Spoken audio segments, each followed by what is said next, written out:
স্বাধীন খালেদা জিয়ার শারীরিক অবস্থা এখনো অপরিবর্তিত রয়েছে এবং এই অবস্থায় খালেদা জিয়াকে সরকারের তরফ থেকে যে ভিভিআইপি ঘোষণা দেবার পরেই আমরা দেখছি যে এখানে ব্যাপক নিরাপত্তা ব্যবস্থা জোরদার করা হয়েছে এভার কেয়ারের সামনে এবং এসএসএফ এর যে সদস্যরা রয়েছেন তারাও তাদের দায়িত্ব পালন শুরু করে দিয়েছেন। আমরা দেখছি যে বিকেল থেকেই এভার কেয়ারের সামনে ব্যাপক নেতাকর্মীদের উপস্থিতি চোখে পড়ছে। আমরা কিছুক্ষণ আগে জানতে পারলাম যে এখানে প্রধান উপদেষ্টার আসার কথা রয়েছে, যদিও এটি এখনো আমরা নিশ্চিত হতে পারিনি।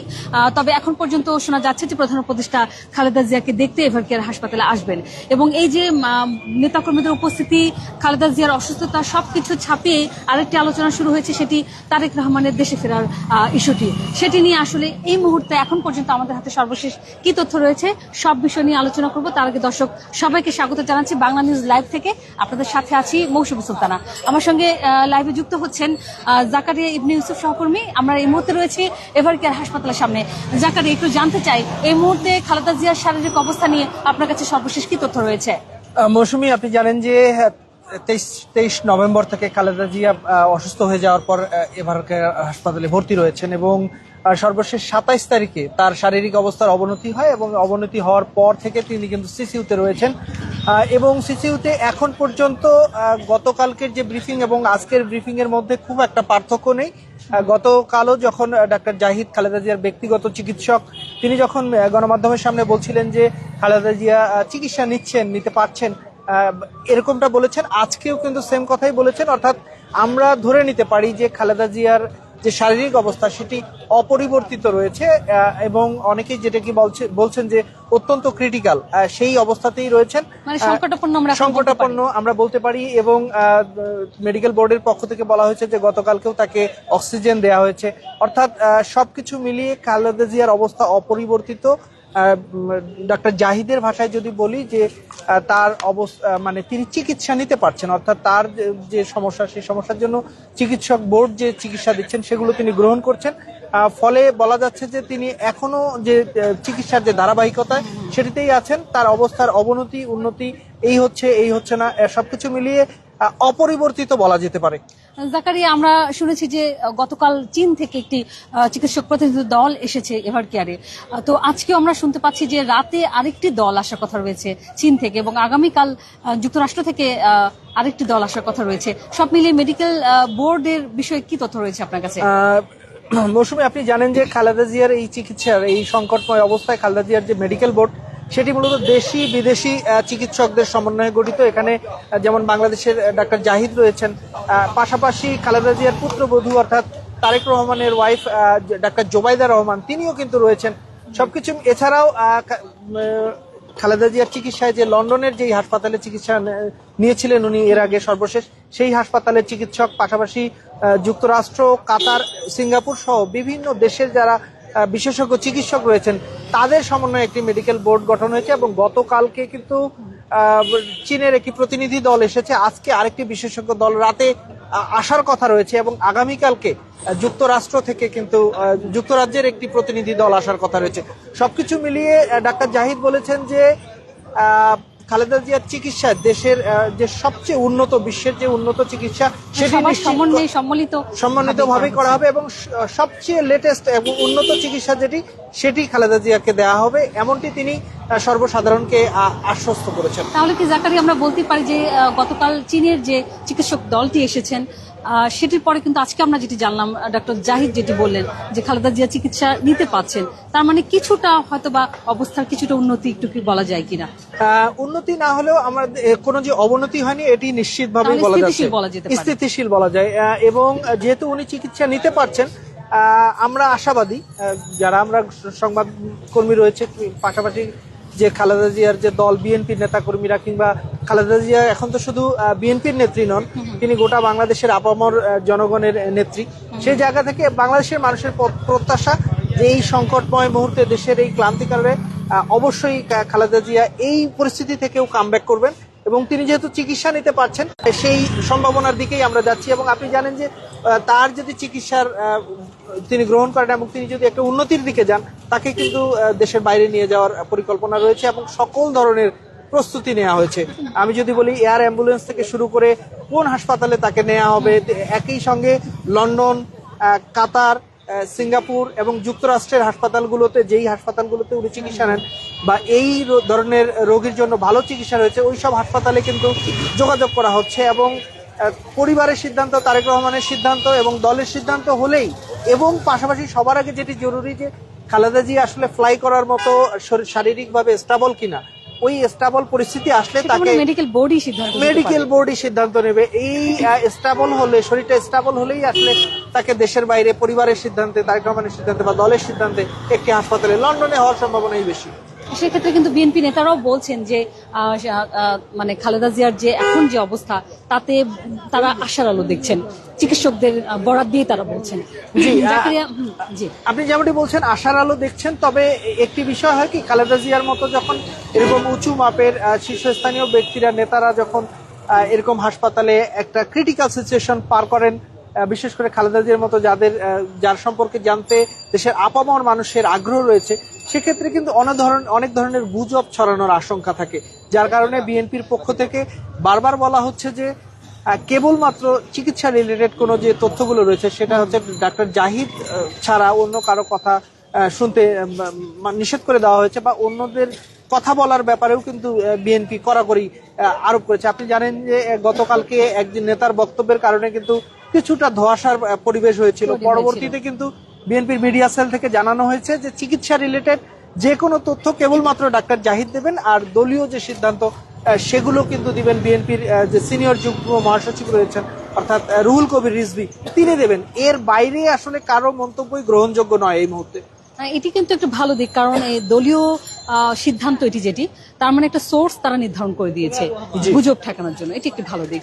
জাকারিয়া, আমরা দেখছিলাম যে এই সকাল থেকেই এভার কেয়ার, গতকাল রাত থেকে আমরা দেখছিলাম যে এভার কেয়ারের সামনে ব্যাপক নিরাপত্তা ব্যবস্থা নেওয়া হয়েছে, এবং আমরা দেখছি যে কয়েক স্তরের নিরাপত্তা ব্যবস্থা, এবং বেরিক্ষণ পর পরে আমরা এসএসএফ সদস্য দেখছি, পুলিশের পাশাপাশি খালেদা জিয়াকে এই যে ভিভিআইপি মর্যাদা ঘোষণা করা হয়েছে, সবকিছু মিলিয়ে এই খালেদা জিয়াকে যে ভিভিআইপি মর্যাদাটা দেওয়া হলো, ওর পিছনে আর কি কি কারণ রয়েছে? মৌসুমী, আপনি জানেন যে খালেদা জিয়া বাংলাদেশের সাবেক 3 বারের প্রধানমন্ত্রী। দেশের এই মুহূর্তে সবচেয়ে যে বৃহত্তম দল রয়েছে বিএনপির তিনি কর্ণধার, চেয়ারপারসন। পাশাপাশি 5 আগস্ট পরবর্তী সময়ে বাংলাদেশের যে রাজনীতির টালমাটাল অবস্থা, এই অবস্থায় কিন্তু বাংলাদেশে তিনি রাজনৈতিক অভিভাবক। এসব দিক বিবেচনায় সাবেক প্রধানমন্ত্রী খালেদা জিয়াকে ভিভিআইপি মর্যাদা দেওয়া হয়েছে এবং এসএসএফ এর সিকিউরিটি দেওয়া হচ্ছে। এ কারণেই কিন্তু মূলত গতকাল রাত থেকে আমরা দেখছি যে পুরো এলাকা, বিশেষ করে এভার কেয়ারের যে গেটটি রয়েছে সেটিকে কিন্তু নিরাপত্তা বলয়ের মধ্যে নেওয়া হয়েছে এবং কয়েক স্তরের নিরাপত্তা দেওয়া হচ্ছে। সেখানে ব্যারিকেড দেওয়া হয়েছে এবং আশেপাশের বিভিন্ন ভবনগুলোতেও কিন্তু নিরাপত্তা জোরদার করা হয়েছে। রাস্তায় কিন্তু নিরাপত্তা রয়েছে। আপনারা দেখবেন যে গতকালকের চেয়ে আজকে কিন্তু প্রচুর সংখ্যক আইন শৃঙ্খলা রক্ষাকারী বাহিনীর উপস্থিতি বেড়েছে।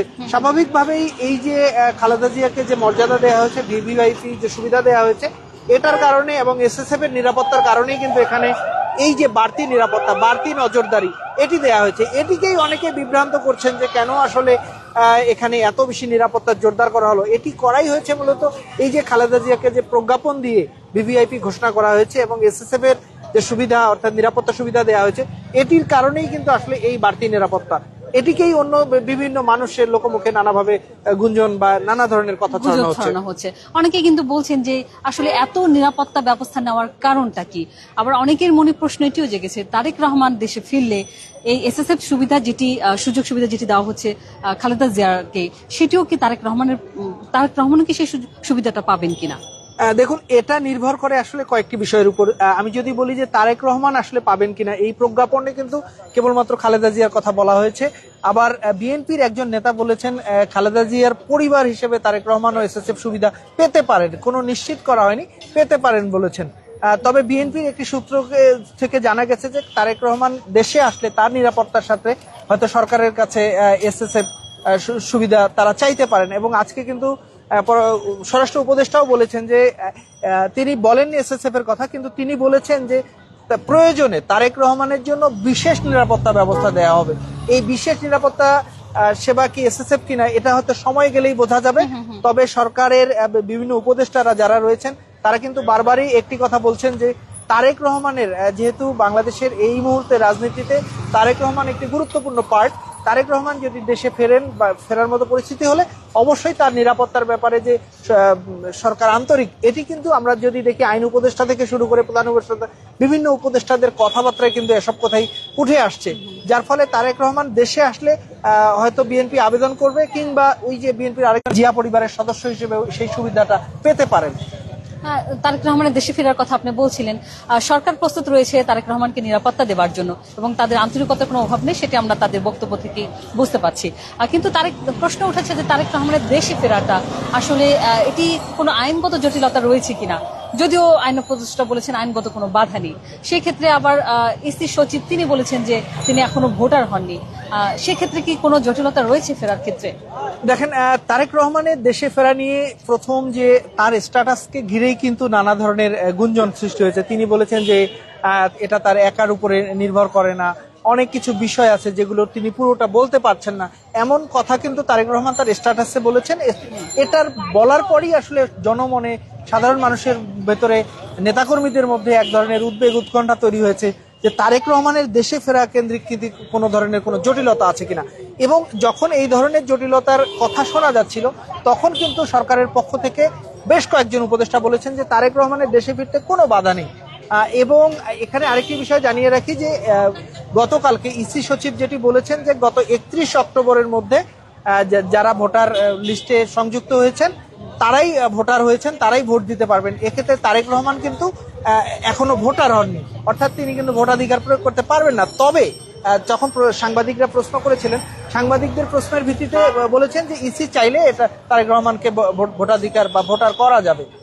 তো সবকিছু মিলিয়ে সরকারও কিন্তু আন্তরিক তারেক রহমানের এই যে দেশে ফেরা কিংবা তার যে আইনি জটিলতাগুলো রয়েছে এগুলো মেটানোর ক্ষেত্রে। এদিকে তারেক রহমান এই অবস্থায় দেশে আসতে চাইলে কিন্তু তাকে ট্রাভেল পাস নিতে হবে।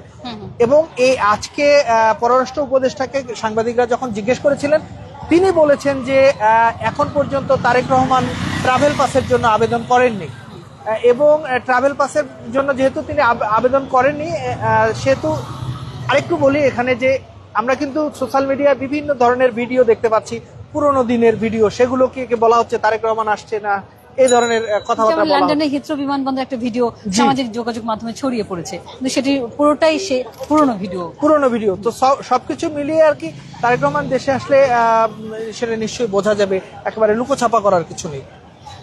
জাকারিয়া, তারেক রহমানের এই দেশে ফেরার বিষয়টা যেমন আলোচনা হচ্ছে, একই সঙ্গে এই যে নেতাকর্মীরা এখানে জড়ো হচ্ছে, নানা রকমের গুজব ছড়ানো হচ্ছে, যেটি আমরা বলছিলাম একটু আগে, হিথ্রো বিমানবন্দরের একটি ভিডিও সামাজিক যোগাযোগ মাধ্যমে ছড়িয়ে যাচ্ছে। এই গুজবগুলো এখন বলা হচ্ছে যে এই এভার কেয়ারের সামনে এখন গুজবের একটি জায়গায় পরিণত হয়েছে, একই সঙ্গে আবেগের জায়গায় পরিণত হয়েছে, এটিকে আপনি কিভাবে ব্যাখ্যা করবেন?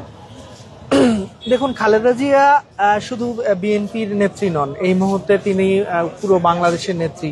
এবং তার যে দীর্ঘদিনের আন্দোলন সংগ্রাম, আপোষহীন মনোভাব, দেশপ্রেম, এই দেশের প্রশ্নে যে তার আপোষহীনতা, এ কারণেই কিন্তু আসলে সাধারণ মানুষের হৃদয়ের মণিকোঠায় তিনি স্থান করে নিয়েছেন, যে কথাটি আমি বারবার বলি, যে যার কারণে এইখানে যে শুধু বিএনপির নেতাকর্মীরা আছেন তা কিন্তু নয়, অনেক সাধারণ মানুষও কিন্তু এখানে আছেন যারা হয়তো জানেন যে খালেদা জিয়াকে তারা দেখতে পাবেন না, কিন্তু সামনে এসেছেন যে এই হাসপাতালে খালেদা জিয়া রয়েছেন। এইসব কেন্দ্র করেই কিন্তু এখানে মানুষ উপস্থিত হয়েছে। বিএনপির পক্ষ থেকে কিন্তু কঠোর নির্দেশনা দেওয়া আছে যে নেতাকর্মীরা যেন অযথা ওখানে ভিড় না করেন। সবাইকে বলা হচ্ছে যে এভার কেয়ারের সামনে ভিড় না করে সবাই যেন প্রার্থনা করে, কারণ এই মুহূর্তে আসলে খালেদা জিয়ার অবস্থা অপরিবর্তিত, স্থিতিশীল অবস্থায় আছে। সেক্ষেত্রে খালেদা জিয়ার জন্য সৃষ্টিকর্তার দরবারে দোয়া করতে বলা হয়েছে এবং এখানে ভিড় করতে বারবার নিষেধ করা হয়েছে। এবং গতকালকেও আপনি দেখেছেন, আজকেও দেখেছেন যে বিএনপির যারা শীর্ষ নেতা রয়েছেন, যারা মহানগর উত্তর দক্ষিণের দায়িত্বে রয়েছেন, তারা কিন্তু মাইকিং করে লিফলেট বিলি করে সবাইকে চলে যেতে বলেছেন, দোয়া করতে বলেছেন। তারপরে এখানে ভিড়, ওই যে মানে খালেদা জিয়া তো আসলে শুধু বিএনপির নেত্রী না, তিনি গোটা বাংলাদেশের নেত্রী, দেশ নেত্রী বলা হয় তাকে ভালোবেসে মানুষজন এখানে আসছেন এবং যার কারণে কিছুটা জটিলতা হচ্ছে। তবে আইন শৃঙ্খলা রক্ষাকারী বাহিনী তৎপর রয়েছেন। তারা এই মুহূর্তে আমরা যদি দেখি, আমরা কিন্তু সকালের চাইতে বা দুপুরের চাইতে এভার কেয়ারের সামনের দৃশ্যটি বাদে এখানকার রাস্তাগুলো কিন্তু এই যে যানজট সেটি ক্লিয়ার করা হয়েছে এবং যান চলাচল এখানে স্বাভাবিক রয়েছে, মানুষজন সহজেই যাতায়াত করতে পারছেন। এবং এই গুজবের যে কথা তো কান দিতে বারবার না করা হচ্ছে এবং বলা হচ্ছে যে খালেদা জিয়ার স্বাস্থ্য নিয়ে কোনো মানুষের কিংবা কোনো নেতার বক্তব্য বিশ্বাস না করে কেবলমাত্র ডাক্তার জাহিদ যে বর্ণনা দেবেন, যে কথা বলবেন, সেগুলোকে বিশ্বাস করতে বলা হচ্ছে।